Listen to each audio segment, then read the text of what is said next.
Hello guys, welcome to my channel Priya studies 12th। तो आज हम पढ़ेंगे मलेरिया के बारे में। ठीक है, तो जो मलेरिया होता है यह प्लाज्मोडियम द्वारा फैलता है। प्लाज्मोडियम की 4 जातियाँ होती हैं। ठीक है, plasmodium vivax, plasmodium falciparum, plasmodium malariae, plasmodium ovale. ठीक है, और जो दूसरा वाला होता है प्लाज्मोडियम फैल्सिपेरम, यह सबसे घातक व गंभीर होता है। ठीक है, अब प्लाज्मोडियम का जीवन चक्र हम पढ़ेंगे। ठीक है, मादा एनोफिलीज मच्छर, ये मच्छर होती है मादा मच्छर।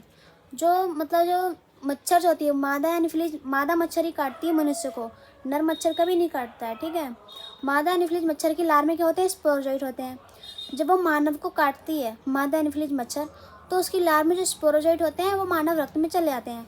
फिर स्पोरोजोइट मानव रक्त से जाते हैं लीवर में। ठीक है, लीवर में जाएंगे, लीवर में ग्लूकोज को खाएंगे और बहुविखंडन विधि यानी अलैंगिक जनन द्वारा कई मीरोजोइट बनाते हैं। फिर मीरोजोइट यकृत कोशिका को तोड़ता है और आरबीसी में जाते हैं। आरबीसी क्या होता है? Red blood cell. ठीक है, फिर आरबीसी में हीमोग्लोबिन को खाते हैं।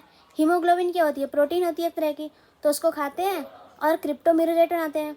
फिर क्रिप्टोमीरोजोइट आयरन को तोड़ते हैं, जिससे क्या बनता है? हीमोजोइन बनता है।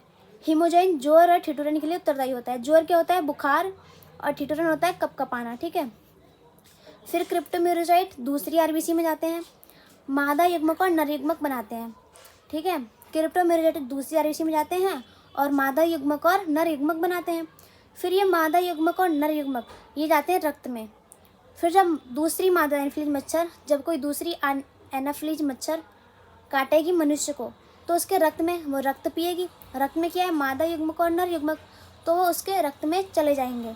ठीक है, फिर वहाँ से उसके रक्त से जाएंगे उसकी आमाशय की भित्ति में जाएंगे, मादा एनाफिलीज मच्छर की आमाशय की भित्ति में जाएंगे। फिर वहाँ पर निषेचन होगा और युग्मनज बनेगा। फिर युग्मनज जाएंगे उसकी लार में। किसकी लार में? मादा एनाफिलीज मच्छर की लार में। फिर वहाँ पर विखंडन होगा और पुनः स्पोरोजोइट बन जाएंगे। देखो, ये पुनः स्पोरोजोइट बन गए। यह प्रक्रिया चलती रहती है। प्लाज्मोडियम का जीवन चक्र 2 जीवों में पूरा होता है, एक मादा एनाफिलीज मच्छर में और दूसरा मनुष्य में।